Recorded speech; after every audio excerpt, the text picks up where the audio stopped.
Dear students, today we are going to study about one of the type of ocean water movements, tides. There are three different types of ocean water movement.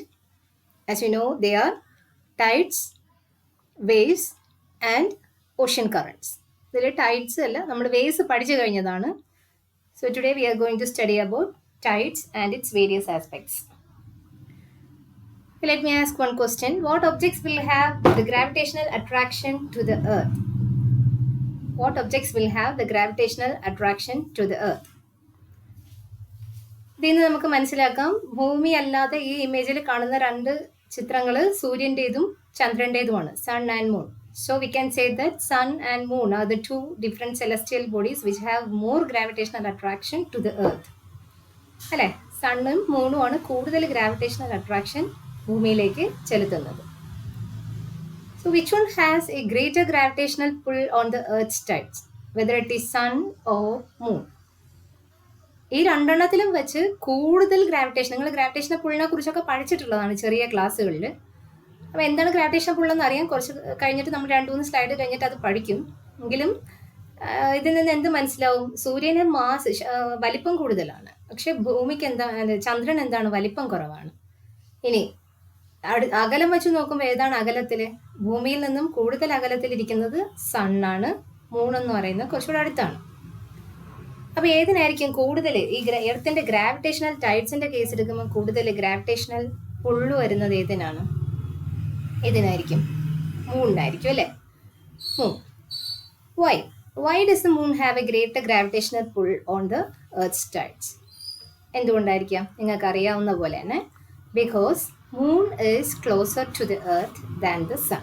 അത് തന്നെയാണ് reason. അപ്പം വലിപ്പം മാത്രമല്ല നമ്മൾ gravitational പുള്ള് കണക്കാക്കാൻ എടുക്കുന്നത്, എന്തുകൂടെയുണ്ട്? അകലം കൂടെയുണ്ട്, ഡിസ്റ്റൻസ് കൂടെയുണ്ട്. ഡിസ്റ്റൻസ് കൂടുന്നതിനനുസരിച്ച് ഗ്രാവിറ്റേഷണൽ അട്രാക്ഷൻ കുറയും, ഡിസ്റ്റൻസ് കുറയുന്നതിനനുസരിച്ച് ഗ്രാവിറ്റേഷണൽ പുള്ള് എന്തായിരിക്കും? കൂടുതലായിരിക്കും.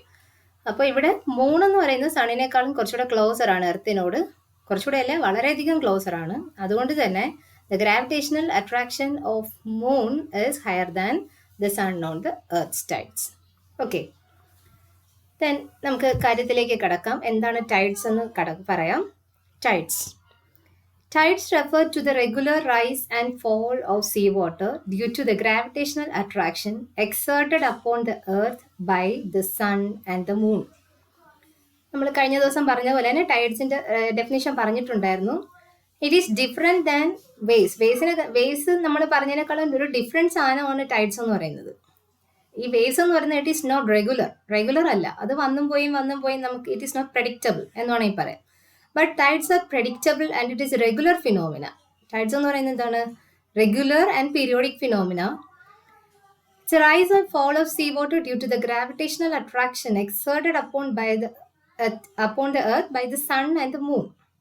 അപ്പോൾ എർത്തിൽ സണ്ണും മൂണും ചെലുത്തുന്ന ഗ്രാവിറ്റേഷണൽ അട്രാക്ഷന്റെ ഫലമായിട്ട് എർത്തിന്റെ ഹൈഡ്രോസ്ഫിയർ മീൻ വാട്ടറി ഏരിയയിൽ ഉണ്ടാകുന്ന സീ ലെവലിൽ ഉണ്ടാകുന്ന റൈസ് ആൻഡ് ഫോൾ, അതിനാണ്. ഈ റൈസ് എന്ന് പറയുന്നത് വേഗം പൊങ്ങുന്നു, വേഗം താഴുന്നു, അതല്ല. മെല്ലെ ഉയർന്നു സീ ലെവൽ ഇൻക്രീസ് ചെയ്യുകയും മെല്ലെ താഴ്ന്ന് ഒരു സമയം കഴിയുമ്പോൾ സീ ലെവൽ താഴുകയും ചെയ്യുന്ന ഈ ഒരു റെഗുലർ ഫിനോമിനയാണ് എന്തെന്ന് പറയുന്നത്? ടൈഡ്സ് എന്ന് പറയുന്നത്. അപ്പം നമുക്ക് ഇതൊരു എന്താണ്? റിതമിക് റൈസ് ആൻഡ് ഫോൾ ആണ്. കൃത്യമായ ഒരു ടൈം ഇന്റർവെല്ലിൽ, കൃത്യമായ ഒരു ടൈം പീരീഡിൽ സീ ലെവല് ഉയരുകയും താഴുകയും ചെയ്യുന്നതിനാണ് എന്തെന്ന് പറയുന്നത്? ടൈഡ്സ് എന്ന് പറയുന്നത്. Tides refer to the regular rise and fall of sea water due to the gravitational attraction exerted upon the earth by the sun and the moon. Then tides are universal and everyday phenomena. അതാണ് ഇതിൻ്റെ പ്രത്യേകത എന്ന് പറയുന്നത്. Tides are universal and everyday phenomena.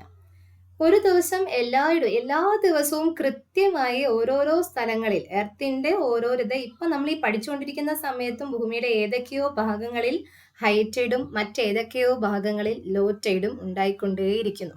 So these are universal and everyday phenomena and so it is predictable. They are predictable.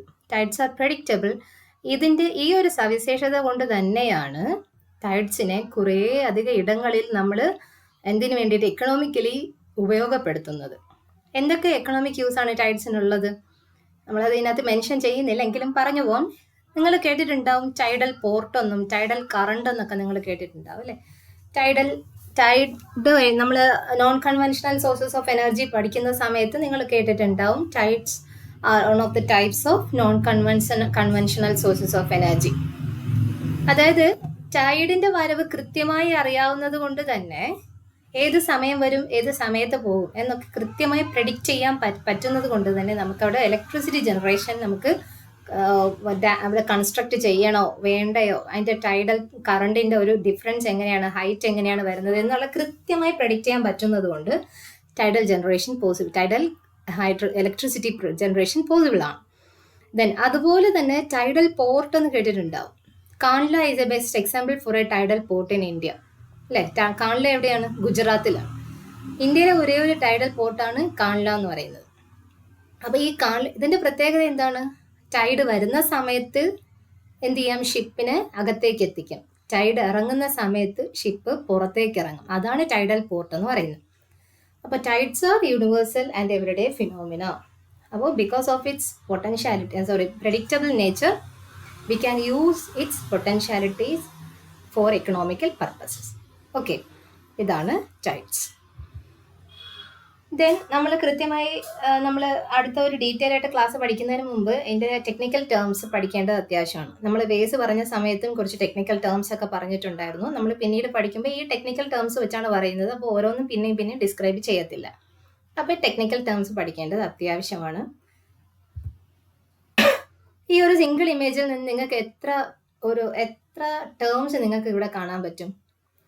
Flood tide, ebb tide, high tide, low tide, tidal range അല്ലേ? 5 technical terms ഇതിനകത്തുണ്ട്. ഒരു ഇമേജിൽ നിന്ന് നിങ്ങൾക്ക് പഠിക്കാൻ പറ്റുന്ന 5 technical terms ആണ്. High tide, low tide, tidal range, ebb tide, flood tide. ഇതിന്ന് കണ്ട് നിങ്ങൾക്ക് എന്ത് മനസ്സിലാവും? ഹൈ ടൈഡ് എന്ന് പറയുന്നത് എന്താണ്? ഹൈ ടൈഡ് എന്ന് പറയുന്നത് വെള്ളം ഉയർന്നിരിക്കുന്ന അവസ്ഥയാണ്. എന്തെന്ന് പറയുന്നത്? സീ ലെവൽ ഉയർന്നിരിക്കുന്ന അവസ്ഥയാണ് ഹൈ ടൈഡ് എന്ന് പറയുന്നത്. ദെൻ ലോ ടൈഡ് എന്ന് പറയുമ്പോൾ എന്താ? സീ ലെവൽ ഇതാ താഴ്ന്നിരിക്കുകയാണ് അല്ലേ? എന്താണ്? വെള്ളം ഇറങ്ങിപ്പോയ അവസ്ഥ, താഴ്ന്ന് സീ ലെവൽ ഫോൾ ചെയ്തിരിക്കുന്ന ഒരു അവസ്ഥയാണ് നമ്മൾ എന്തെന്ന് പറയുന്നത്? ലോ ടൈഡ് എന്ന് പറയുന്നത്. ഇനി ഹൈ ടൈഡിന്റെ ലോ ടൈഡും തമ്മിലുള്ള ഒരു ഡിഫറൻസിനെയാണ്, വെർട്ടിക്കൽ ഹൈറ്റ് ഡിഫറൻസിനെയാണ് എന്തെന്ന് പറയുന്നത്? ടൈഡൽ റേഞ്ച് എന്ന് പറയുന്നത്. ദെൻ ഫ്ലഡ് ടൈഡ് എന്ന് പറയുന്നത് എന്താ? കരയിലേക്ക് വെള്ളം കയറി പോകുന്നതിനെയാണ്, അതായത് സീ ലെവല് കൂടി കരയിലേക്ക് വെള്ളം കയറുന്നതിനെയാണ് ഫ്ലഡ് ടൈഡ് എന്ന് പറയുന്നത്. ഇനി തിരിച്ച് ആ വെള്ളം താഴേക്ക് ഇറങ്ങുന്നതിനെയാണ് എബ് ടൈഡ് എന്ന് പറയുന്നത്. ഇത്രയും മനസ്സിലായോ? Under the influence of solar and lunar attraction, then we call it as a high tide. Attractional force കാരണം ഭൂമിയുടെ ഏതൊക്കെ ഭാഗങ്ങളിൽ സീ ലെവല് ഇൻക്രീസ് ചെയ്യോ ആ ഒരു പർട്ടിക്കുലർ സ്റ്റേജിനെയാണ് എന്തെന്ന് പറയുന്നത്? ഹൈ ടൈഡ് എന്ന് പറയുന്നത്. നമ്മൾ മലയാളത്തിൽ വേലിയേറ്റം എന്ന് പറയും. വേലിയേറ്റം കടൽ ചിലപ്പോൾ നിങ്ങൾ അവിടെ തീരത്തൊക്കെ പോയിട്ടുണ്ടെങ്കിൽ ഒരു ചില പർട്ടിക്കുലർ സമയത്തൊക്കെ നിൽക്കും. രാവിലെ മുതൽ വൈകുന്നേരം വരെ ഒരു കടൽ തീരത്ത് നിങ്ങൾ നിൽക്കുവാണെങ്കിൽ ചിലപ്പോൾ നിങ്ങൾക്ക് കടലിൻ്റെ ഉള്ളിലേക്ക് ഇറങ്ങി നന്നായിട്ട് കളിക്കാൻ പറ്റും. ചില സമയമാകുമ്പോഴത്തേക്കും ഗാർഡ് വന്ന് വരും, അവിടെ നിന്ന് മാറണം വേലിയേറ്റത്തിനുള്ള സമയമായി എന്ന് പറഞ്ഞാൽ നിങ്ങൾ ചിലരൊക്കെ കേട്ടിട്ടുണ്ടാവും. സ്ഥിരം കടലിലൊക്കെ പോകുന്നവർക്ക് അറിയായിരിക്കും. അപ്പോൾ അതിനെയാണ് വേലി. അപ്പോൾ കൃത്യമായിട്ടൊരു ടൈം നമുക്ക് പറയാൻ പറ്റും ഈ ഹൈ ടൈഡിനും ലോ ടൈഡിനും ഒക്കെ. സീ ലെവല് സൂര്യന്റെയും ചന്ദ്രന്റെയും ഗ്രാവിറ്റേഷൻ അട്രാക്ഷൻ കാരണം സീ ലെവൽ റൈസ് ചെയ്യുന്നതിനെയാണ് നമ്മൾ എന്തെന്ന് വിളിക്കുന്നത്? ഹൈ ടൈഡ് എന്ന് വിളിക്കുന്നത്. Then low tide, it occurs when sea level falls. ഈ കയറിയ വെള്ളം അതുപോലെ തന്നെ നിൽക്കത്തില്ല അല്ലേ? അപ്പോൾ ഈ നമ്മുടെ ഭൂമിയുടെ റൊട്ടേഷന്റെ ഫലമായിട്ടും അതുപോലെ തന്നെ മൂണിന്റെ എർത്തിന് ചുറ്റുമുള്ള റെവല്യൂഷൻ ഫലമായിട്ടും ഈ ഒരു ഗ്രാവിറ്റേഷണൽ ഫോഴ്സ് കൂടിയും കുറഞ്ഞും ഇരിക്കും. അപ്പൊ ഇത് മാറുന്നതിനനുസരിച്ച് അട്രാക്ഷന്റെ പവർ കുറയുന്നതിനനുസരിച്ച് എന്ത് ചെയ്യാൻ കുറയുമ്പോൾ ഈ സീ ലെവല് താഴും. ഇതിനെയാണ് എന്തെന്ന് പറയുന്നത്? ലോ ടൈഡ് എന്ന് പറയുന്നത്. അതായത് ഈ ഹൈ ടൈഡ് ഉണ്ടാകുന്ന സമയം, ഒരു പർട്ടിക്കുലർ സമയത്ത് ഹൈ ടൈഡ് ഉണ്ടാകുമ്പോൾ മറ്റേതൊക്കെയോ സ്ഥലങ്ങളിൽ ലോ ടൈഡ് ഉണ്ടാകുന്നു എന്നർത്ഥം. ഇനി ഹൈ ടൈഡ് ഇപ്പോൾ ഉണ്ടായ സമയത്ത് ലോ ടൈഡ് ഉണ്ടാകുമ്പോൾ നേരത്തെ ലോ ടൈഡ് ഉണ്ടായിരുന്ന സമയത്ത് ഹൈ ടൈഡ് ഉണ്ടാവും. അപ്പോൾ ഇതിങ്ങനെ മാറി നടന്നുകൊണ്ടിരിക്കുന്ന ഒരു ഫിനോമിനയാണ്. മനസ്സിലായോ? അപ്പോൾ സീ ലെവൽ റൈസ് ചെയ്തിരിക്കുന്ന സമയം ഹൈ ടൈഡ് എന്നും സീ ലെവൽ താഴുന്ന സമയത്തെ നമുക്ക് ലോ ടൈഡ് എന്നും പറയാം. അപ്പോൾ നമുക്ക് കൃത്യമായി പറയാൻ പറ്റുന്ന ഒരു കാര്യം എന്തായിരിക്കും? സീ ലെവൽ എന്ന് പറയുന്നത് it's a way in between high tide and low tide. High ടൈഡിന് ലോ ടൈഡിന് ഇടയിലുള്ള ഒരു സ്റ്റേജാണ് ശരിക്കും എന്തെന്ന് പറയുന്നത്, സീ ലെവൽ എന്ന് പറയുന്നത്. സീ ലെവലിനേക്കാളും താഴ്ന്നാൽ ലോ ടൈഡ്, സീ ലെവലിനേക്കാളും ഉയർന്നാൽ അത് high tide. Then tidal range, നമ്മൾ ആ ഇമേജിൽ നിങ്ങൾ കണ്ടിരുന്നു. It is a difference in height between the high tide and low tide. ഇത് ഓരോ സ്ഥലത്തും ഓരോ രീതിയിലായിരിക്കും. ടൈഡൽ റേഞ്ച് എന്ന് പറയുന്നത് ഓരോ സ്ഥലത്തും ഓരോ രീതിയിൽ ഡിഫർ ചെയ്യും. എന്ത് കാരണം? അവിടുത്തെ ടോപ്പോഗ്രഫിക്കൽ ഡിഫറൻസ് കാരണം, ലോക്കൽ ഏരിയയുടെ പ്രത്യേകതകൾ കാരണം, ഇനി സണ്ണിന്റെ മൂണിന്റെയും പൊസിഷൻ കാരണം, ഇതൊക്കെ കാരണം ഈ ടൈഡൽ റേഞ്ചിന് ഡിഫറൻസ് ഉണ്ടാവാം. അപ്പോൾ the difference in the height between the high tide and low tide is known as tidal range. Tidal range കൂടുന്നതിനനുസരിച്ച് നമുക്കതിന് ഒരുപാട് വേറെ വേറെ പർപ്പസിന് ഉപയോഗിക്കാൻ പറ്റും. ടൈഡൽ റേഞ്ച് കുറവാണെങ്കിൽ അതിന് വലിയ പോസിബിലിറ്റീസ് ഒന്നുമില്ല. പക്ഷെ ടൈഡൽ റേഞ്ച് കൂടുതലുള്ള ഏരിയാസിൽ നമുക്ക് ഇതുപോലെ ടൈഡൽ പോർട്ടും പിന്നെ ടൈഡൽ ഇലക്ട്രിസിറ്റി ജനറേഷനും ഒക്കെ നടത്താനായിട്ട് പറ്റും. Tidal interval, the time interval between two high tide. ശ്രദ്ധിക്കണേ, അത് tidal interval is the time interval between two high tide. ഞാൻ പറഞ്ഞിരുന്നു നേരത്തെ, ഒരു ടൈഡ് വരുന്നത് കൃത്യമായിട്ടൊരു പർട്ടിക്കുലർ സമയത്തായിരിക്കും. ഇപ്പൊ കോവളത്തിന്റെ ഭാഗത്ത് ഇന്ന് രാവിലെ 6:10 ഒരു ടൈഡ് വന്നിട്ട് ഹൈ ടൈഡ് ഉണ്ടായി എന്ന് വെച്ചിട്ടോ. കോവളത്ത് രാവിലെ 6:10 ഹൈ ടൈഡ് ഉണ്ടായി. നാളെ രാവിലെ 6:10 കോവളത്ത് വീണ്ടും ഹൈ ടൈഡ് ഉണ്ടാവുന്നത്. അങ്ങനെയാണെങ്കിൽ അവിടുത്തെ ടൈഡൽ ഇന്റർവെൽ സ്വാഭാവികമായിട്ടും എത്രയായിരിക്കും? 24 hours ഉറപ്പായിട്ടും. അപ്പൊ ഇതാണ് ടൈഡൽ ഇന്റർവെൽ എന്ന് പറയുന്നത്. ഇപ്പൊ ഇത് എല്ലാ സ്ഥലത്തും മാറിക്കൊണ്ടിരിക്കും, ഒരുപോലെ ആയിരിക്കത്തില്ല. ഇത് ശ്രദ്ധിക്കണം. ഹൈ ടൈഡും ലോ ടൈഡും തമ്മിലുള്ള ടൈം ഇന്റർവെൽ അല്ല പറയുന്നത്, രണ്ട് തൊട്ടടുത്ത ഹൈ ടൈഡുകൾ തമ്മിലുള്ള ടൈം ഇന്റർവെൽ ആണ് പറയുന്നത്. മനസ്സിലാക്കണം. അപ്പോൾ time interval between two high tides is known as tidal interval. അത് ചിലയിടങ്ങളിൽ 12 മണിക്കൂറാണ്, ചിലയിടങ്ങളിൽ 24 മണിക്കൂറാണ്. അത് മാറിക്കൊണ്ടേയിരിക്കും. അത് ഈ പറഞ്ഞ പോലെ ഒരു സണ്ണിന്റെയും ഫോഴ്സിന്റെയും ഒരു പൊസിഷനിങ്ങും പിന്നെ എന്താണ് നമ്മുടെ എന്താ ലോക്കൽ ടോപ്പോഗ്രഫിക്ക് അനുസരിച്ച് അത് വേരി ചെയ്യും ടൈഡൽ ഇന്റർവെൽ. ദെൻ നമ്മൾ പറഞ്ഞ മറ്റൊരു വാക്കാണ് ഫ്ലഡ് ടൈഡ്. ആ ഇമേജിനകത്ത് നിങ്ങൾ കണ്ട വാക്കാണ് flood tide. The coastward transgression of seawater under the influence of tidal waves is known as flood tide. The coastward transgression of seawater under the influence of tidal waves. അപ്പോൾ ഇതിന് similar ആയിട്ടുള്ള ഒരു വാക്കാണ് നിങ്ങൾ വേവ്സിൽ പഠിച്ചിട്ടുള്ളത്. എന്ത്? സ്വാഷ് എന്ന് നിങ്ങൾ പഠിച്ചു. അതായത് കരയിലേക്ക് തിര അടിച്ചു കയറുന്ന വെള്ളത്തെ, അതിനെയാണ് സ്വാഷ് എന്ന് പറയുന്നത്. അതുപോലെ ടൈഡൽ ഹൈ ടൈഡ് ഉണ്ടാകുന്ന സമയത്ത് കരയിലേക്ക് വെള്ളം കയറും. സീ ലെവൽ ഉയരുക എന്ന് പറഞ്ഞാൽ എന്താണ് അർത്ഥം? കരയിലേക്ക് കുറെ കൂടെ ജെന്റിൽ സ്ലോപ്പ് ആയിട്ടുള്ള ഭാഗങ്ങളിലേക്ക് വെള്ളം കയറി വരും. ഇതിനെയാണ് ഫ്ലഡ് ടൈഡ്. ഇങ്ങനെ കയറി വരുന്ന ജലത്തെയാണ് എന്തെന്ന് പറയുന്നത്? ഫ്ലഡ് ടൈഡ് എന്ന് പറയുന്നത്. ഈ ഫ്ലഡ് ടൈഡ് ആണ് ഇലക്ട്രിസിറ്റി ജനറേഷനും ടൈഡൽ പോർട്ട്. ഈ ഫ്ലഡ് ടൈഡും എപ്ടൈഡും ആണ് എന്തിനു വേണ്ടിയിട്ട് നമ്മുടെ ടൈഡൽ പോർട്ടുകൾ കൃത്യമായിട്ട് ഉപയോഗപ്പെടുത്തുന്ന വാട്ടർ എന്ന് പറയുന്നത്. മനസ്സിലായോ? അപ്പോൾ coastward transgression of sea water under the influence of tidal waves is known as flood tide, somewhat similar to swash. Then ebb tide എന്ന് പറയുന്നത് നേരെ ഓപ്പോസിറ്റ് ആണ്. ലോ ടൈഡ് ഉണ്ടാകുന്ന സമയത്ത് ഇത് തിരിച്ചിറങ്ങും അല്ലെ. Seaward regression of water of tidal bulge is known as ebb tide. തിരിച്ച് വെള്ളം താഴേക്ക് ഇറങ്ങുന്ന പ്രോസസ്സ്, സീ ലെവലിലേക്ക് താഴുന്ന പ്രോസസ്സിനെയാണ് എന്തെന്ന് പറയുന്നത്? എപ്ടൈഡ് എന്ന് പറയുന്നത്. അപ്പോൾ അതിനെ നമ്മൾ മറ്റേ ഇവിടെ പഠിച്ചിരുന്നു വേസിൽ എന്താ ഇതുപോലത്തെ എന്നാ പറഞ്ഞിട്ട്, അവിടെ നമ്മൾ ഇതുപോലത്തെ ഒരു ഇത് അപ്ലൈ ചെയ്യുന്ന ടേമാണ് ബാക്ക് വാഷ്. സ്വാഷും ബാക്ക് വാഷും അതുപോലത്തെ ഒരു ടേമാണ് ഫ്ലഡ് ടൈഡും എപ്ടൈഡും ടൈഡിൽ യൂസ് ചെയ്യുന്നത്. കരയിലേക്ക് കയറി വരുന്ന വെള്ളം ഫ്ലഡും, ഫ്ലഡ് ടൈഡും തിരിച്ച് താഴേക്ക് ഇറങ്ങുന്നത് എപ്ടൈഡും. Then zenith. സെനിത്ത് എന്ന് പറയുന്നത് it is a tidal bulge facing the moon. മൂണിനെ ഫേസ് ചെയ്ത് വരുന്ന ഒരു ടൈഡൽ ബൾജ് അടുത്ത ഒരു നമുക്ക് സ്ലൈഡിൽ പഠിക്കാം. വെള്ളം പൊന്തി വരുന്ന ഒരു ഏരിയ, അതിനെയാണ് ടൈഡൽ ബൾജ് എന്ന് പറയുന്നത്. അപ്പോൾ ഇത് മൂണിനെ ഫേസ് ചെയ്തിരിക്കുന്ന ഭാഗത്ത് ഉണ്ടാകുന്ന ടൈഡൽ ബൾജിനെ സെനിത്ത് എന്നും മൂണിന് ഓപ്പോസിറ്റ് ആയിരിക്കുന്ന ഭാഗത്തെ നമ്മൾ നാദിർ എന്നും വിളിക്കും. Tidal bulge in the opposite side of the moon is known as nadir. അപ്പോൾ tidal bulge facing the moon is zenith and the tidal bulge in the opposite side of the moon is nadir. ഇത്രയും terms ഓർത്തു വെച്ചോ. High tide, low tide, tidal range, tidal interval, flood tide, ebb tide, zenith and nadir. നമുക്കിനി അടുത്തൊരു ഇമേജിലൂടെ ഈ സെനിത്തും നാദിറും എന്താണെന്നുള്ളത് നോക്കാം. ഇവിടെ ഭൂമിയെ നിങ്ങൾക്ക് കാണാം. ഭൂമിയുടെ ജലം ഇവിടെ മൂണാണ്, മൂൺ.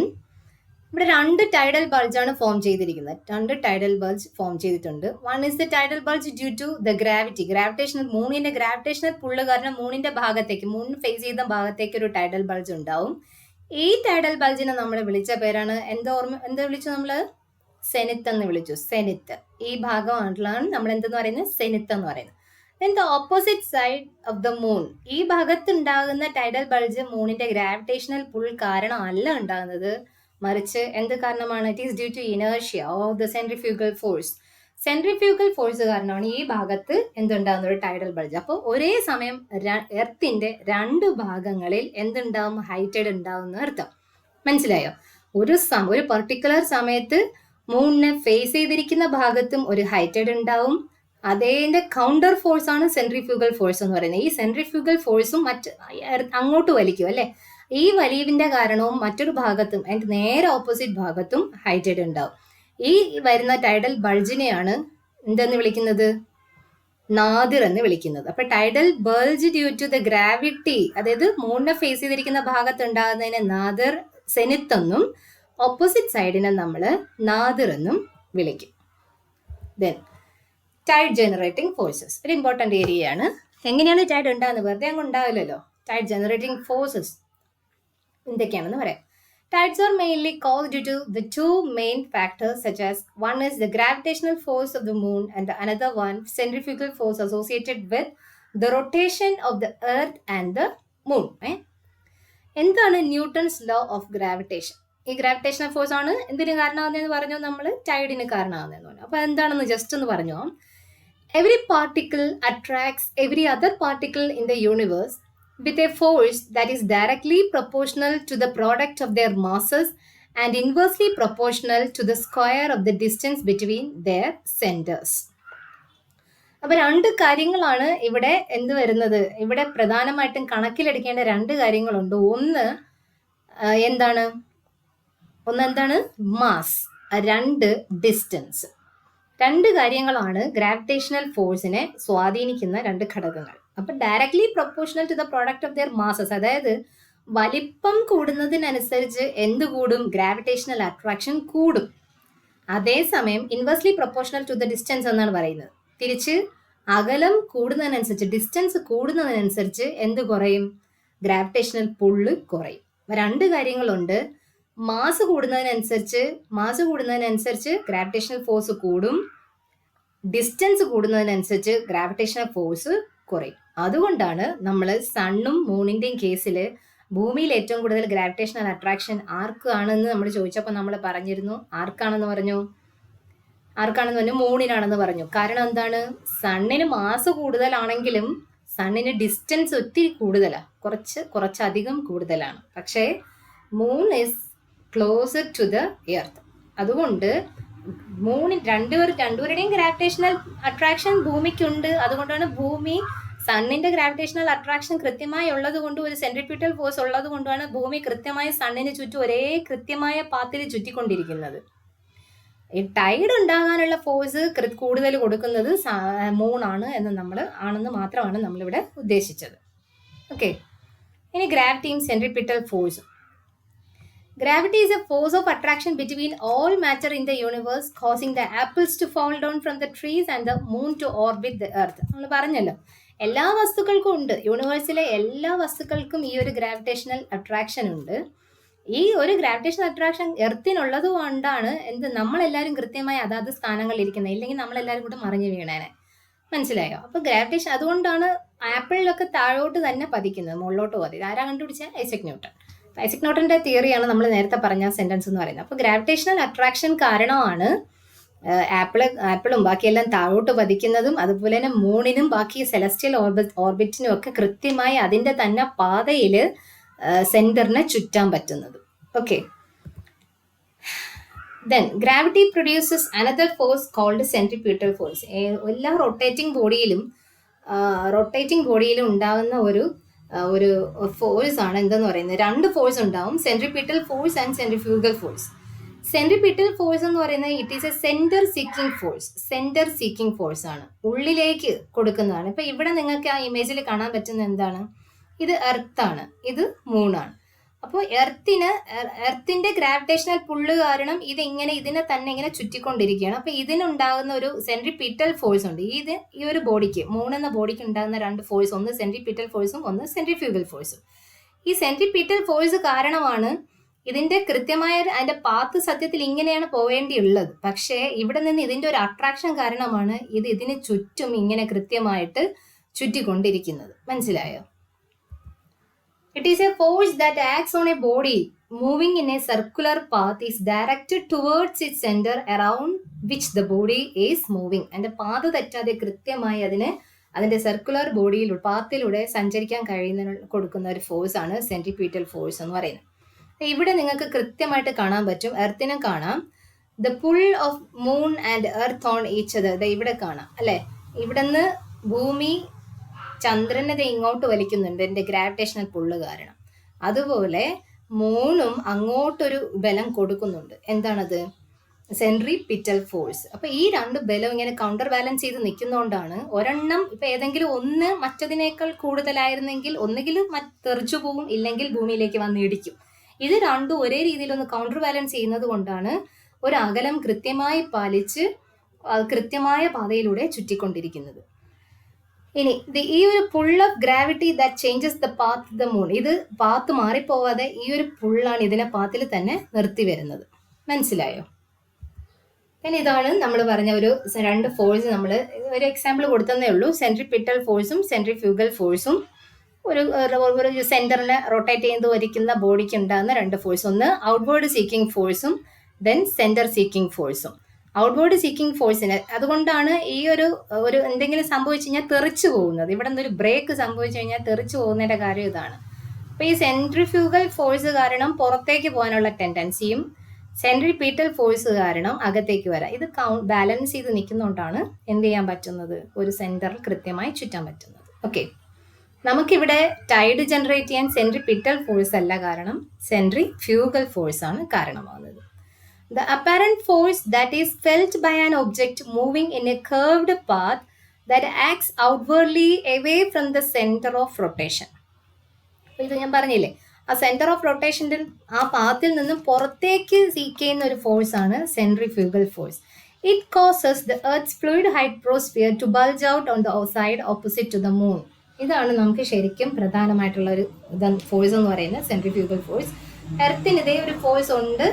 അപ്പോൾ അവിടുന്ന് ഗ്രാവിറ്റേഷണൽ പുള്ള് കാരണം അങ്ങോട്ട് വലിക്കുമ്പം എർത്ത് എന്ത് ചെയ്യും? ഇങ്ങോട്ടൊരു വലിക്കും. എർത്തിന്റെ സെൻട്രിഫ്യൂഗൽ ഫോഴ്സ് കാരണം ജലം എന്ത് ചെയ്യും? ഹൈഡ്രോസ്ഫിയർ തിരിച്ച് ഓപ്പോസിറ്റ് സൈഡിലേക്ക് കൂടെ ബൾജ് ചെയ്ത് വരുന്നതായിട്ട് കാണാം. അങ്ങനെ രണ്ട് ഹൈറ്റൈഡ് ഒരു സമയത്ത് ഉണ്ടാകുന്നത്, രണ്ട് ഫോഴ്സ് കാരണം. ഒന്ന് ഗ്രാവിറ്റേഷണൽ ഫോഴ്സ് കാരണവും മറ്റത് സെൻട്രിഫ്യൂഗൽ ഫോഴ്സ് കാരണം.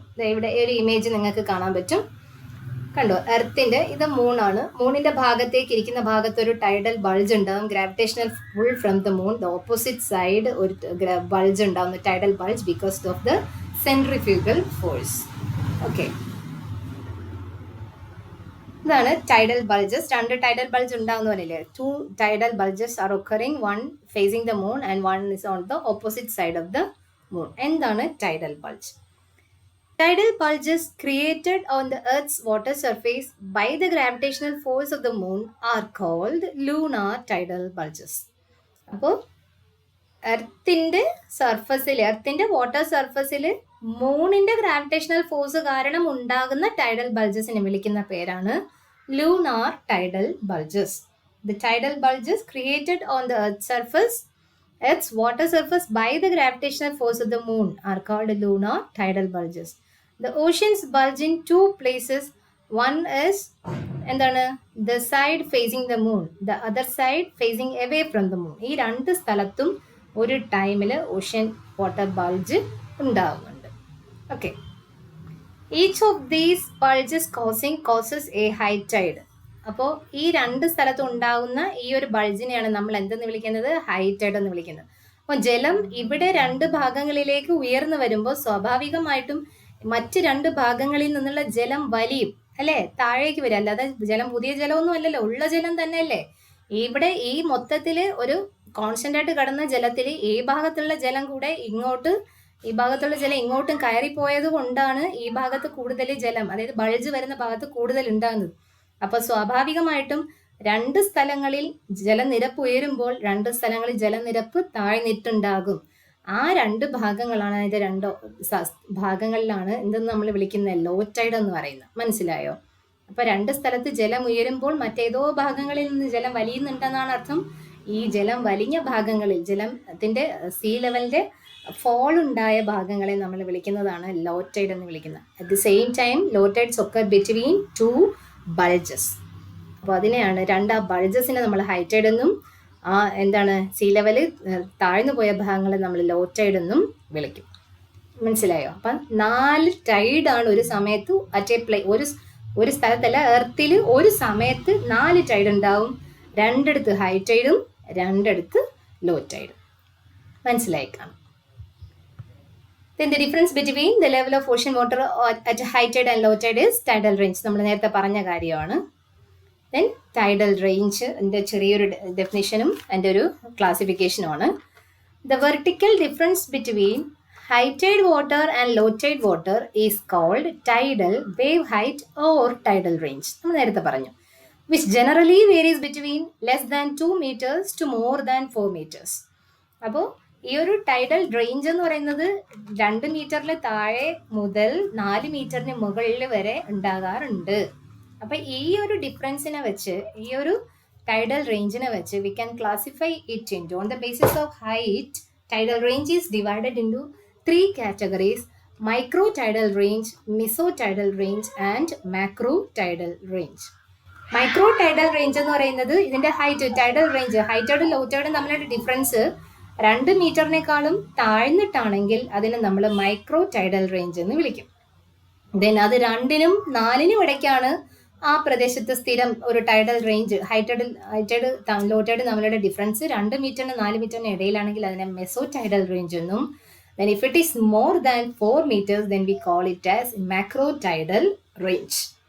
അപ്പോൾ 3 തരത്തിൽ ഹൈറ്റിനെ ബേസ് ചെയ്ത് tidal range is classified into 3 categories: micro tidal range, meso tidal range and macro tidal range. Okay, then types of tides. ഈ ടൈപ്സ് ഓഫ് ടൈഡ്സ് കൂടെ കഴിയുമ്പോൾ നമ്മുടെ ക്ലാസ് പൂർണ്ണമാവുകയാണ്. അപ്പോൾ ശ്രദ്ധിച്ചിരിക്കുക. First one is spring tide. ഒരു പല രീതിയിലാണ് ടൈഡ്സ് ക്ലാസിഫൈ ചെയ്തിരിക്കുന്നത്. അതിൽ ഓരോ രീതിയാണ് പറയുന്നത്. 1 spring tides and neap tides, declinational tides, apogean and perigean tides, diurnal and semi diurnal tides, direct and indirect tides. ഇങ്ങനെ പല രീതിയിൽ ക്ലാസിഫൈ ചെയ്തിട്ടുണ്ട്. ഒന്നൊന്നായിട്ട് നമുക്ക് വേഗം ഒന്ന് പഠിച്ചു പോകാം. ഒന്നാമത്തത് spring tide and neap tide. Spring tide and neap tide നിങ്ങൾ പറയുന്നത്, നിങ്ങൾ ഇപ്പം ചന്ദ്രൻ്റെയും 10ാം ക്ലാസ്സിൽ പഠിച്ചിരുന്നു എന്ന് തോന്നുന്നു. നിങ്ങൾ ഫുൾ മൂൺ, ന്യൂ മൂൺ ഒക്കെ ഉണ്ടാകുന്നത് പഠിച്ചിരുന്നു. നമ്മൾ ഫുൾ മൂണിനെ എന്ത് പറയും? പൂർണ്ണ ചന്ദ്ര ദിവസം അല്ലേ, അതായത് വെളുത്ത വാവ് എന്ന് നമ്മൾ വിളിക്കും മലയാളത്തിൽ. ഫുൾ മൂൺ ആണ് വെളുത്ത വാവ്, ന്യൂ മൂൺ ആണ് കറുത്ത വാവ്. നമ്മൾ ന്യൂ മൂൺ എന്ന് കേൾക്കുമ്പോഴത്തേക്കും നമ്മൾ തെറ്റിദ്ധരിക്കാൻ സാധ്യതയുണ്ട്. ന്യൂ എങ്ങനെ കറുപ്പാവും എന്നല്ലേ? പക്ഷെ ന്യൂ മൂണിൻ്റെയാണ് നമ്മൾ എന്തെന്ന് വിളിക്കുന്നത്? കറുത്ത വാവെന്ന് വിളിക്കുന്നത്. നമ്മൾ ദുഃഖവെള്ളിക്ക്, ഗുഡ് ഫ്രൈഡേ എന്നൊക്കെ പറയുന്ന പോലെ ന്യൂ മൂൺ എന്ന് പറയുന്നത് കറുത്ത വാവാണ്. അപ്പോൾ എങ്ങനെ പൊസിഷനാണ് നിങ്ങൾ ശ്രദ്ധിക്കേണ്ടത് കേട്ടോ. ഈ കറുത്ത വാവ്, വെളുത്ത വാവ് ദിവസങ്ങളിൽ സ്ഥിരം ആൾക്കാർക്ക്, കുട്ടികൾക്ക് തെറ്റിപ്പോകുന്നത് ഈ ഒരു പൊസിഷനാണ്. അപ്പോൾ ഇവിടെ ശ്രദ്ധിക്കുക. ആദ്യത്തെ ഒരു ഇമേജിൽ നിങ്ങൾക്ക് കാണാൻ പറ്റുന്ന സൺ, എർത്ത്, മൂൺ, അങ്ങനെയാണ് അതിൻ്റെ പൊസിഷൻ. അതായത് സൺ, എർത്ത്, മൂൺ. മൂണിൻ്റെയും സണ്ണിൻ്റെയും നടുവിലായിട്ട് എർത്ത് വരുന്ന ഒരു പൊസിഷനാണ് എന്തെന്ന് പറയുന്നത്? ഫുൾ മൂൺ എന്ന് പറയുന്നത്. പൂർണ്ണചന്ദ്രൻ. അതായത് സണ്ണിൻ്റെ വെളിച്ചം, നമുക്ക് മൂണിന് എന്തില്ല നമുക്കറിയാം. നമുക്ക് മൂണിന് സ്വന്തമായിട്ട് ലൈറ്റ് ഇല്ല എന്നറിയാം. നമ്മൾ മൂണിൻ്റെ ലൈറ്റ് കാണുന്നത് സണ്ണിൻ്റെ ലൈറ്റ് റിഫ്ലക്റ്റഡ് ലൈറ്റ് ആണ് നമുക്ക് എർത്തിൽ മൂണിൻ്റെ ലൈറ്റായിട്ട് നമുക്ക് ഫീൽ ചെയ്യുന്നത് അല്ലേ. അപ്പോൾ സണ്ണിൻ്റെ ലൈറ്റ് റിഫ്ലക്റ്റ് ചെയ്യണമെങ്കിൽ എർത്തിൻ്റെ ഓപ്പോസിറ്റ് ആയിട്ട് വരണം. അല്ലെങ്കിൽ എന്ത് ചെയ്യും അല്ലേ? മനസ്സിലായോ? ഇവിടെ നിന്ന് ഈ ലൈറ്റ് റിഫ്ലക്റ്റ് ചെയ്താണ് നമുക്ക് അതിനെ ഫുൾ മൂണായിട്ട് കാണാൻ പറ്റുന്നത്. അതേസമയം ഈ ഒരു പൊസിഷനിലാണ് വരുന്നതെങ്കിൽ സണ്ണിൻ്റെ ലൈറ്റ് റിഫ്ലക്റ്റ് ചെയ്യുന്ന അതിൻ്റെ ബാക്കിലെ ഭാഗത്താണ്. അപ്പോൾ നമ്മുടെ എർത്തിനെ ഫേസ് ചെയ്തിരിക്കുന്ന ഭാഗം നമുക്ക് ഇരുണ്ടിരിക്കും. കാരണം റിഫ്ലക്റ്റ് ചെയ്തത് സണ്ണിൻ്റെ ഭാഗത്തേക്ക് തന്നെ തിരിച്ചു പോകും അല്ലേ, നമുക്ക് കാണാൻ പറ്റത്തില്ല. അപ്പൊ ആ ദിവസത്തിനെയാണ് നമ്മൾ കറുത്ത വാവ് എന്ന് വിളിക്കുന്നത്. അപ്പൊ പൊസിഷൻ മനസ്സിലിരിക്കാൻ നിങ്ങൾ ആലോചിച്ചോളണം. Full moon is a SEM എന്ന് വിളിച്ചാൽ മതി. ഫുൾ മൂൺ ഒരു സെം ആണ്. സെം എന്ന് വെച്ചാൽ എന്താണ്? Sun, earth, moon. SEM, SEM. അതേസമയം ന്യൂ മൂൺ എന്ന് പറയുന്നത് EMS എന്ന് പഠിച്ചാൽ മതി. EMS എന്ന് പറഞ്ഞാൽ എന്താണ്? Earth, moon, sun. എർത്തിന്റെയും സണ്ണിന്റെയും ഇടയിൽ ചന്ദ്രൻ വരുമ്പോഴത്തേക്ക് അതെന്തായി? ന്യൂ മൂണായി. അപ്പൊ അത് EMSഉം മറ്റത് സെമ്മും. മനസ്സിലായ? ഒരു കോഡാണേ. അപ്പൊ ഇതിനകത്ത് സെം, നിങ്ങളുടെ സെമസ്റ്റർ, അതിന്റെ ഷോർട്ടാണ് സെം വരുന്നത്. അതായത് സൺ, എർത്ത്, മൂൺ, ഇവ മൂന്നും സ്ട്രെയിറ്റ് ലൈനിൽ വരുന്ന ഈ 2 ദിവസങ്ങളിൽ ഉണ്ടാകുന്ന ടൈഡാണ് സ്പ്രിംഗ് ടൈഡ് എന്ന് പറയുന്നത്. 2 ദിവസങ്ങളിലാണ്, അതായത് new moon and full moon ഡേകളിലാണ് നമുക്ക് എന്ത് ഫോം ചെയ്യുന്നത്? സ്പ്രിംഗ് ടൈഡ് ഫോം ചെയ്യുന്നത്. ഈ രണ്ടിനെയും നമ്മളൊരു പ്രത്യേക പേരിൽ വിളിക്കും കേട്ടോ. കൺജങ്ഷൻ ആൻഡ് ഒപ്പോസിഷൻ എന്ന് നമ്മൾ വിളിക്കും. അതായത് when the moon is between earth and the sun, moon is between earth and sun. അതായത് നമ്മൾ എന്ത് പറയുക? EMS എന്ന് പറഞ്ഞാൽ കറുത്ത വാവ് ദിവസം. ആ ദിവസത്തെ നമ്മൾ കൺജങ്ഷൻ എന്നാണ് വിളിക്കുന്നത്. കൺജങ്ഷൻ. അപ്പൊ ആ ഒരു സ്റ്റേറ്റ്, എർത്തിനും സണ്ണിനും ഇടയിൽ മൂൺ വരുന്ന ഒരു സ്റ്റേജിനെ നമ്മൾ കൺജങ്ഷൻ എന്ന് വിളിക്കും. ഇത് ന്യൂ മൂൺ പ്രൊഡ്യൂസ് ചെയ്യുന്ന ദിവസം. ദെൻ അടുത്തൊരു പൊസിഷൻ എന്ന് പറയുന്ന ഒപ്പോസിഷൻ ആണ്. When it is on the opposite side of the earth from the sun. അതിന്റെ ഓപ്പോസിറ്റ് സൈഡിൽ ഫുൾ മൂൺ വരുന്ന ദിവസം. മൂൺ എന്ന് പറയുന്നത് സണ്ണിനും എർത്തിന്റെ സണ്ണിന്റെ ഓപ്പോസിറ്റ് സൈഡിലായിട്ട് വരുന്ന ഒരു ഭാഗം, എർത്തിനെയും കടന്ന്. അപ്പൊ എർത്താണ് നടുവിൽ വരുന്നത്. ആ പൊസിഷനെയാണ് നമ്മൾ എന്താന്ന് വിളിക്കുന്നത്? ഒപ്പോസിഷൻ എന്ന് വിളിക്കുന്നത്. അപ്പോൾ ഒപ്പോസിഷൻ വരുന്നത് ഫുൾ മൂണിലും കൺജങ്ഷൻ വരുന്നത് ന്യൂ മൂണിലും. നോക്കാം.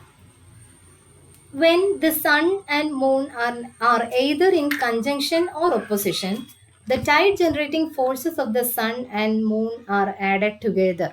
When the sun and moon are either in conjunction or opposition, അതായത് ഒരു ഫുൾ മൂൺ ഡേയിലോ ഒരു ന്യൂ മൂൺ ഡേയിലോ, അതാണ് ഇവിടെ ഉദ്ദേശിക്കുന്നത്.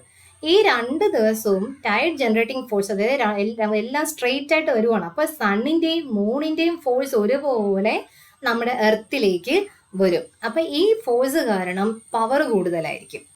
അങ്ങനെ ഉണ്ടാകുന്ന ദിവസങ്ങളിൽ ഉണ്ടാകുന്ന ടൈഡാണ് എന്തെന്ന് പറയുന്നത്? സ്പ്രിംഗ് ടൈഡ് എന്ന് പറയുന്നത്. ഈ ഇമേജിൽ കാണാം 2 പൊസിഷൻ. ഇവിടെ ന്യൂ മൂണിന്റെയും ഫുൾ മൂണും വരുന്ന ഈ 2 പൊസിഷനിൽ വരുന്ന ദിവസങ്ങളിൽ ഒരു അട്രാക്ഷണൽ ഫോഴ്സ് എന്ന് പറയുന്നത് ഭയങ്കരമായിട്ട് എർത്തിലേക്ക്. അപ്പോൾ ഈ ഒരു അട്രാക്ഷൻ കാരണം ഉണ്ടാകുന്ന ടൈഡിന് എന്ത് കൂടുതലായിരിക്കും? ഹൈറ്റ് കൂടുതലായിരിക്കും. അങ്ങനെയുള്ള ടൈഡാണ് സ്പ്രിംഗ് ടൈഡ് എന്ന് പറയുന്നത്. അപ്പോൾ when the sun and moon are either in conjunction or opposition, that is on the full moon day and on the new moon day, the tide generating forces of the sun are added together. The new moon and full moon phases produce the spring tides with maximum tidal ranges. അതാണ് ഇതിന്റെ പ്രത്യേകത. അപ്പോൾ ഈ spring ടൈഡിന്റെ പ്രത്യേകത ശക്തമായ വേലിയേറ്റമാണ്. അപ്പോൾ നമ്മളെന്തോ മലയാളത്തിൽ പറയും സപ്തമി വേലിന്നോ, സപ്തമി വേലിയാണെന്ന് തോന്നുന്നു കേട്ടോ, സപ്തമി വേലി.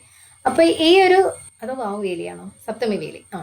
The new moon and full moon phases produce spring tides with a maximum tidal range. അതാണ് അതിൻ്റെ ഒരു രണ്ടിൻ്റെയും സണ്ണിൻ്റെയും മൂണിൻ്റെയും കമ്പൈൻഡ് ഫോഴ്സ് കാരണം ഫോഴ്സ് പവർ കൂടുതലായിരിക്കും. അതുകൊണ്ട് തന്നെ ടൈഡൽ റേഞ്ച് കൂടിയ, അതായത് നല്ല ഉയരത്തിലുള്ള വേലികളാണെന്ന് ഉണ്ടാകുന്നത്. അതിനെ പറയുന്ന പേരാണ് സ്പ്രിംഗ് ടൈഡ് എന്ന് വിളിക്കുന്നത്. ഓക്കെ, അപ്പം 3ഉം സ്ട്രെയിറ്റ് ലൈനിൽ വരുന്ന 2 ദിവസങ്ങളേ ഉള്ളൂ, ഫുൾ മൂൺ ഡേയും ന്യൂ മൂൺ ഡേയും. Then neap tide. ഇതിന്റെ നേരെ ചന്ദ്രൻ ഇങ്ങനെ കറങ്ങിക്കൊണ്ടിരിക്കുന്ന കാരണം, എർത്തിനെ റൊട്ടേറ്റ് ചെയ്തിരിക്കുന്നത് കാരണം എങ്ങനെ വരും? ഇങ്ങനെ മൊത്തത്തിൽ എർത്തിനെ റിവോൾവ് ചെയ്യുകയാണ് അല്ലേ. അപ്പോൾ ഇവിടെ 2ഇടവും വന്നു. അത് കഴിഞ്ഞ് ഈ 2 പൊസിഷനിൽ വരും. ക്വാർട്ടറിൽ ഫസ്റ്റ് മൂണിന്റെ first quarter and last quarter. First quarter എന്ന് പറയുന്നത് എന്താണ്? കറുത്ത വാവ് കഴിഞ്ഞ് പിന്നെ പ്രത്യക്ഷമായി നമുക്കൊരു ചന്ദ്രകലയൊക്കെ കാണാൻ പറ്റുന്നില്ല. ഒരു കാൽഭാഗം കാണാൻ പറ്റുന്ന ഒരു ഏരിയ, അത് അരഭാഗം കാണാൻ പറ്റുമ്പോൾ ദെൻ അത് കഴിഞ്ഞ് ഇവിടെ വരുമ്പോൾ ന്യൂ മൂൺ, ഫുൾ മൂൺ ആവും, പൂർണ്ണചന്ദ്രനും പിന്നെയും ഫേഡ് ചെയ്ത് വീണ്ടും പകുതിയിലേക്ക് വരും. അതാണ് എന്തെന്ന് പറയുന്ന ഫസ്റ്റ് ക്വാർട്ടറും ലാസ്റ്റ് ക്വാർട്ടറും എന്ന് പറയുന്നത്. ഈ 2 ദിവസങ്ങളിലും എന്താണ്? ഗ്രാവിറ്റേഷണൽ പവർ കുറവായിരിക്കും. കാരണം എന്താണ്? രണ്ടും 2 സ്ഥലത്ത് നിന്നാണ് വലിക്കുന്നത്. ഒന്ന് ഇങ്ങോട്ട് വലിക്കുമ്പോൾ ഒന്ന് ഇങ്ങോട്ട് വലിക്കും. അപ്പൊ ഏതാണ്ട് ഒരു നോർമൽ ടൈഡിന്റെ ഒരു ഇതിലേക്ക് കൊണ്ടുവരും. മനസ്സിലായോ? അതായത് ഇവിടത്തെ ഈ ബൾജ്, ഇവിടെ ഒരു അട്രാക്ഷൻ ഉണ്ട്. സൺ ഇവിടെ നിന്ന് ഇങ്ങോട്ട് അട്രാക്ട് ചെയ്യുമ്പോൾ അതുപോലെ തന്നെ മൂൺ ഇങ്ങോട്ടും വലിക്കും. അപ്പോൾ ടൈഡിന്റെ ഹൈറ്റ് വളരെ കുറവായിരിക്കും. അങ്ങനെയാണ് എന്തെന്ന് പറയുന്നത്? നീപ് ടൈഡ് എന്ന് പറയുന്നത്. The sun, earth and moon come in every quadrature or on 7th or 8th day of every fortnight of the month. Tides which are lower in height than the normal tide. മനസ്സിലായോ? സാധാരണ ടൈഡിനേക്കാളും ഒരു ടൈഡിന് height കുറവായിരിക്കും. ഇങ്ങനെ force കുറവല്ല, force കൂടുതലാണ് രണ്ടിൻ്റെയും. പക്ഷെ എന്താ, രണ്ടും അങ്ങോട്ടും ഇങ്ങോട്ടുമാണ് വലിക്കുന്നത്. അപ്പോഴത്തേക്കും ശരിക്കും എന്ത് ചെയ്യും, ഈക്വൽ ആയിട്ട് നിൽക്കും ആ ഒരു ടൈഡിന്റെ ഒരു ഹൈറ്റ് എന്ന് പറയുന്നത്. ഇതിനെയാണ് നീപ്പ് ടൈഡ് എന്ന് പറയുന്നത്. മനസ്സിലായി കാണുമെന്ന് വിശ്വസിക്കുന്നു കേട്ടോ. അപ്പൊ നീപ്പ് ടൈഡ് ഉണ്ടാകുന്നത് എപ്പോഴാണ്? They occur on the first quarter and last quarter of the moon. മൂണിന്റെ ഫസ്റ്റ് ക്വാർട്ടറിലും ലാസ്റ്റ് ക്വാർട്ടർ ഡേയിലുമാണ് ഉണ്ടാകുന്നത്. ഒരു ആംഗുലർ ഫോമിൽ മൂന്നും വരുമ്പോൾ, സൺ എർത്ത് മൂൺ ഒരു ആംഗുലർ ഷേപ്പിൽ ഫോം ചെയ്യുമ്പോഴാണ് ഇത് ഉണ്ടാകുന്നത്. മറ്റേതാണെങ്കിൽ എന്താണ്, സ്പ്രിംഗ് ടൈഡ് ഫോം ചെയ്യുന്നത് മൂന്നും സ്ട്രേറ്റ് ലൈനിൽ വരുമ്പോൾ, that is on the opposition and conjunction ഫേസിൽ വരുമ്പോഴാണ് അത് ഉണ്ടാകുന്നത്, full moon and new moon ഡേയിൽ. ദെൻ അടുത്ത ടൈപ്പ് പഠിക്കാം, ഡിക്ലിനേഷണൽ ടൈഡ്സ്. ഇത് നമ്മൾ അധികം ചിന്തിച്ചിട്ടില്ലാത്തൊരു കാണും. ഈ ഒരു സ്പ്രിംഗ് ടൈഡ് നീപ്പ് ടൈഡ് ഒക്കെ നിങ്ങൾ കുഞ്ഞുനാൾ മുതലേ പഠിക്കുന്നതായിരിക്കും. 7ാം ക്ലാസ് 8ാം ക്ലാസ് ഒക്കെ മുതലേ നിങ്ങൾ കേട്ടിട്ടുണ്ടാകും, സപ്തമി വേലിയെന്നും വാവ് വേലിയെന്നും ഒക്കെ. ഇനി മുതൽ അങ്ങോട്ട് പറയുന്ന കാര്യങ്ങൾ അധികം കേൾക്കാൻ സാധ്യതയില്ല. നിങ്ങൾ ചിന്തിച്ചിട്ടും ഉണ്ടാവത്തില്ല. ഇന്നലെ ചാന്ദ്രദിനമായിരുന്നു അല്ലേ? അപ്പൊ എന്തെങ്കിലും ചന്ദ്രനെ കുറിച്ചൊക്കെ നിങ്ങൾ ചിന്തിച്ചിട്ടുണ്ടാവും. അങ്ങനെയാണെങ്കിൽ ഇതൊക്കെ നിങ്ങൾക്ക് ചിലപ്പോൾ അറിയാൻ പറ്റും കേട്ടോ. The angular distance of the sun or moon above or below the equatorial plane of the earth is called declination. എടാ, നമ്മളെ ഭൂമിക്കൊരു ചരിവുണ്ടല്ലോ. ഭൂമിയുടെ ചരിവ് എത്രയാണ്? അതിന്റെ സ്വന്തം ഇതിൽ നിന്നും എത്രയാണ് ചരിവ്? അതിന്റെ 23.5 ഡിഗ്രി അല്ലേ? നിങ്ങൾക്കറിയാം, അത് നിങ്ങൾ പണ്ട് മുതലേ പഠിക്കുന്നതാണ്. ഈ എർത്തിന്റെ ഓർബിറ്റൽ പ്ലെയിനിൽ നിന്നും പിന്നെയും ഒരു 5 ഡിഗ്രി ചരിഞ്ഞിട്ടാണ് മൂണിന്റെ ഓർബിറ്റൽ പ്ലെയിൻ എന്ന് പറയുന്നത്. മനസ്സിലായോ? എർത്തിനെ ഓൾറെഡി ഒരു 23.5 ഡിഗ്രിയുടെ ചരിവുണ്ട്. ഈ ഒരു 23.5 ഡിഗ്രിയിൽ നിന്നും പിന്നെ ഒരു 5 ഡിഗ്രി കൂടെ മാറിയിട്ടാണ് എന്ത് റിവോൾവ് ചെയ്യുന്നത്? മൂണ് എർത്തിനെ റിവോൾവ് ചെയ്യുന്നത്. ഇവിടെ നിങ്ങൾക്ക് ആ ഇമേജ് കാണാം. ഇതെങ്ങനെയല്ല ചുറ്റുന്നത്. അതായത് നമ്മുടെ ഇക്വറ്റോറിൽ തന്നെ ഇങ്ങനെ ചുറ്റിക്കൊണ്ട് നിൽക്കുകയല്ല ചെയ്യുന്നത് മൂണ്. ഇങ്ങനെ ഒരു സ്ലാൻഡിങ് പൊസിഷനിലാണ്. ഇതാണ് എന്തിന്റെ ഇതെന്ന് പറയുന്നത്. കാണുന്നുണ്ടോ? നിങ്ങൾക്ക് അവിടെ കാണാമായിരിക്കും അല്ലേ? അപ്പൊ പ്ലെയിൻ ഓഫ് മൂൺസ് ഓർബിറ്റ്, ഇതാണ് അതിന്റെ മൂണിന്റെ ഒരു ഓർബിറ്റൽ പൊസിഷൻ എന്ന് പറയുന്നത്. അപ്പൊ ഇങ്ങനെ ചരിഞ്ഞാണ് അതിങ്ങനെ ചുറ്റിക്കൊണ്ടിരിക്കുന്നത്. അപ്പൊ അതിന്റെ ഒരു പൊസിഷൻ എന്ന് പറയുന്നത് 28.5 ഡിഗ്രിയാണ് അതിന്റെ ഡിക്ലിനേഷൻ എന്ന് പറയുന്നത്. അപ്പൊ ഇങ്ങനെ ഉണ്ടാകുന്ന ഡിക്ലൈനേഷൻ സമയത്ത് പല സ്ഥലങ്ങളിൽ വരും. അപ്പൊ പലയിടങ്ങളിലായിരിക്കും ഇതിന്റെ ഒരു ടൈഡൽ ബൾജ് കൂടുന്നത്, പലയിടങ്ങളിലായിരിക്കും. ഇതിനെയാണ് ഡിക്ലൈനേഷണൽ ടൈഡ്സ് എന്ന് പറയുന്നത്. മനസ്സിലായോ? അപ്പൊ ഡിക്ലൈനേഷൻ എന്തെന്ന് മനസ്സിലായെന്ന് വിശ്വസിക്കുന്നു.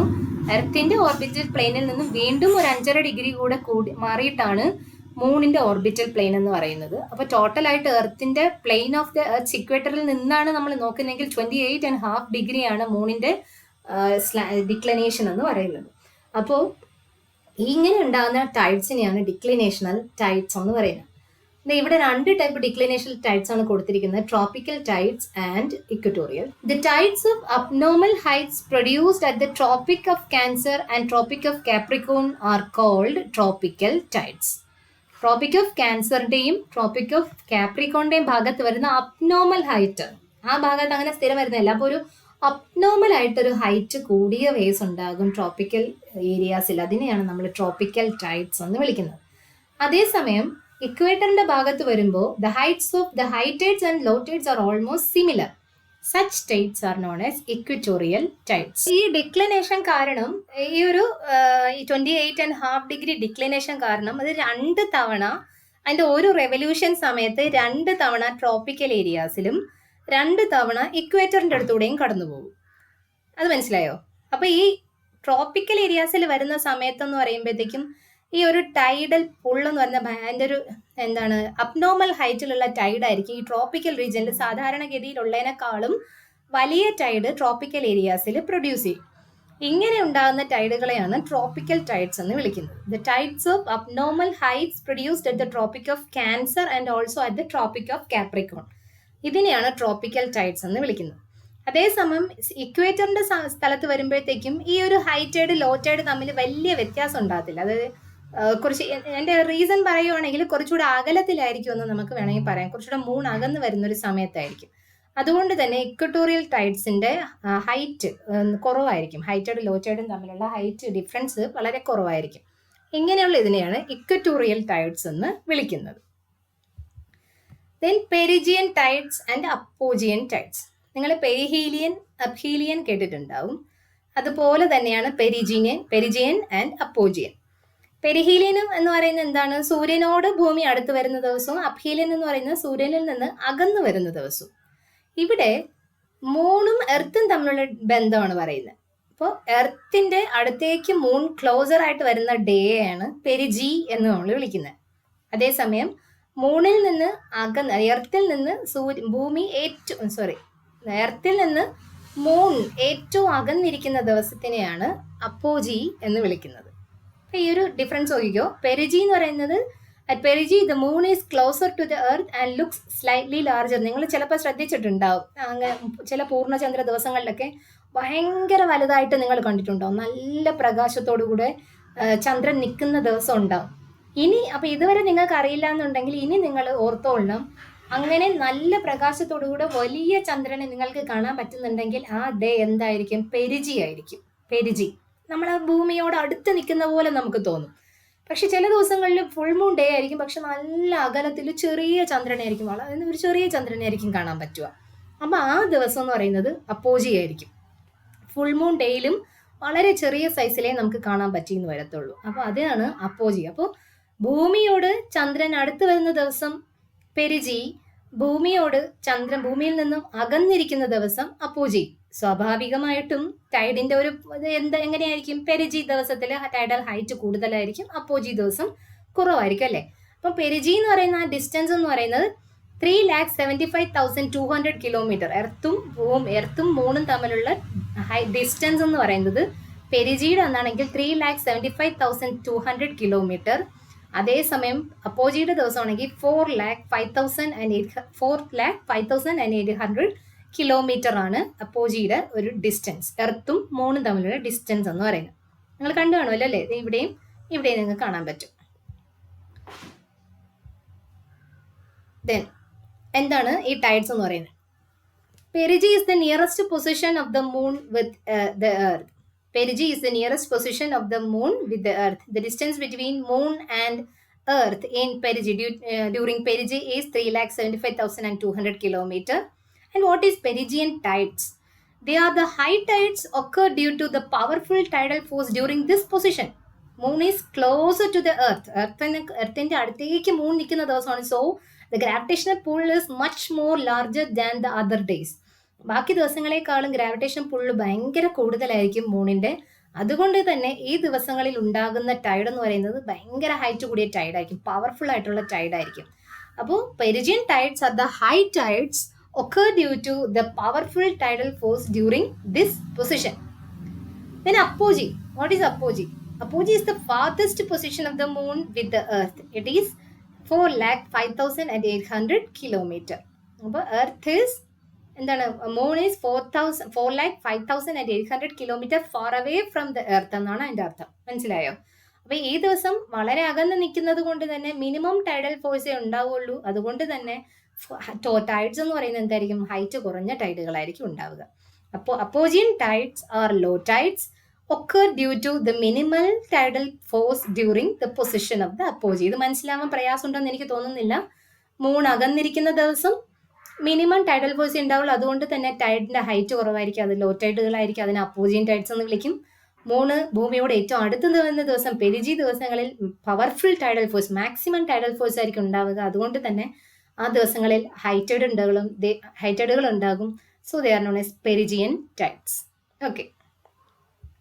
Then daily and semi-diurnal tide.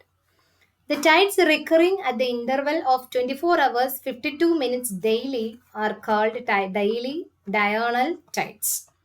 അപ്പോൾ ഒരു ദിവസം, അതായത് occur once in a day. ഇത് ഈ ഒരു 24 hours 52 minutes എന്ന് പറയുന്നത് എന്താണെന്ന് അറിയാം? അതൊരു ലൂണാർ ഡേ ആണ് കേട്ടോ. നമ്മുടെ സോളാർ ഡേ എന്ന് പറയുന്നത് ഇറ്റ് ഈസ് 24 hours അല്ലേ? അത് നമ്മൾ 23 hours 56 minutes ആണ് നമ്മുടെ സോളാർ ഡേ എന്ന് പറയുന്നത്. അതേസമയം ലൂണാർ ഡേ എന്ന് പറയുന്നത് 24, അതായത് ലൂണാർ ഡേ എന്ന് പറയുന്നത് എന്താണ്? ഒരു റെവല്യൂഷൻ പൂർത്തിയാക്കാൻ അതെടുക്കുന്ന സമയമാണ് ഈ 24 hours 52 minutes എന്ന് പറയുന്നത്. മനസ്സിലായോ? അതിനെ ലൂണാർ ഡേ എന്നാണ് വിളിക്കുന്നത്. ഒരു ലൂണാർ ഡേയിൽ ഉണ്ടാകുന്ന ഒരു ദിവസത്തിൽ ഒന്ന് മാത്രം ഉണ്ടാകുന്നതിനെയാണ് എന്താന്ന് പറയുന്നത്. അപ്പൊ ഇന്ന് രാവിലെ 6 മണിക്ക് ഉണ്ടായിട്ടുണ്ടെങ്കിൽ നാളെ 6:52 ഉണ്ടാവുക. അങ്ങനെ ഉണ്ടാകുന്ന ടൈഡുകളെയാണ്, അത് ഒരു ലൂണാർ ഡേയിൽ ഒരിക്കൽ മാത്രം ഉണ്ടാകുന്ന ടൈഡുകളെയാണ് എന്തെന്ന് വിളിക്കുന്നത്? ഡെയിലി ഓർ ഡയണൽ ടൈഡ്സ് എന്ന് വിളിക്കുന്നത്. അതേസമയം ഒരു ദിവസം 2 ഒരു ലൂണാർ ഡേയിൽ 2 ഉണ്ടാകുന്നുണ്ടെങ്കിൽ, അത് ഇന്ന് രാവിലെ 6 മണിക്കും വൈകുന്നേരം 6 മണിക്ക്, ഇങ്ങനെ ഒരു ദിവസം 2 ഹൈ ടൈഡ് ഉണ്ടാകുന്നുണ്ടെങ്കിൽ അതിനെ നമ്മൾ വിളിക്കുന്ന പേരാണ് സെമി ഡയണൽ ടൈഡ്സ്. ഒരു ദിവസം ഒന്നെങ്കിൽ ഡയണൽ, ഒരു ദിവസം 2 സെമി ഡയണൽ. അപ്പൊ അങ്ങനെ ഒരു ദിവസം 2 ഉണ്ടാവണമെങ്കിൽ അതിന്റെ തമ്മിലുള്ള ടൈം ഇന്റർവൽ എത്രയായിരിക്കും? 12 hours and 26 minutes ആയിരിക്കും. Okay twice in a day. അപ്പം these are daily and semi diurnal tides. Then zenith and nadir tides. നമ്മൾ നേരത്തെ പറഞ്ഞ സിമ്പിൾ ആയിട്ടുള്ള ഒരു സാധനമാണ്. High tide created at the zenith, അതായത് എന്താണ്? Tidal bulge facing the moon, മൂണിനെ ഫേസ് ചെയ്തിരിക്കുന്ന ഭാഗത്ത് ഉണ്ടാകുന്ന ഹൈ ടൈഡിനെയാണ് സെനിത്ത് ടൈഡ് എന്ന് പറയുന്നത്. Zenith tide which is otherwise known as direct tide. Zenith tide അല്ലെങ്കിൽ ഡയറക്റ്റ് ടൈഡ്. എന്ന് പറഞ്ഞാൽ ഡയറക്റ്റ് ആയിട്ട് ഗ്രാവിറ്റേഷനെ പുള്ള് കൊണ്ട് ഉണ്ടാകുന്ന ടൈഡാണ് സെനിത്ത് ടൈഡ്. അത് എപ്പോഴാണ്? സെനിത്തിന്റെ ഭാഗത്ത്. സെനിത്തിന്റെ ഭാഗം ഏതാണെന്ന് ഓർമ്മ വേണം. എന്താണ്? The tidal bulge facing the moon, zenith tide. Then high tide created at the opposite side of the earth at Nadir is called nadir tide or indirect. നമ്മൾ ഫസ്റ്റ് പഠിച്ച ഒരു കാര്യമാണ് സെനിത്ത് നാദിർ. ആ സ്ഥലത്ത് ഉണ്ടാകുന്ന ടൈഡുകളെ സെനിത്ത് ടൈഡ് അല്ലെങ്കിൽ direct tide എന്നും നാദിർ ടൈഡ് അല്ലെങ്കിൽ ഇൻഡയറക്റ്റ് ടൈഡ് എന്നും വിളിക്കും. ഓക്കെ, നിങ്ങൾക്ക് ഇതുവരെയുള്ള ഭാഗം ക്ലിയർ ആയെന്ന് ഞാൻ വിശ്വസിക്കുന്നു. ഇത് ഇമേജിലുണ്ട്. സെനിത്ത് ടൈഡും നാദിർ ടൈഡും ഇമേജിൽ കാണിച്ചിട്ടുണ്ട്. Nadir ടൈഡും zenith ടൈഡും. ഇതുവരെയുള്ളത് മനസ്സിലായെന്ന് വിശ്വസിക്കുന്നു കേട്ടോ. Thank you.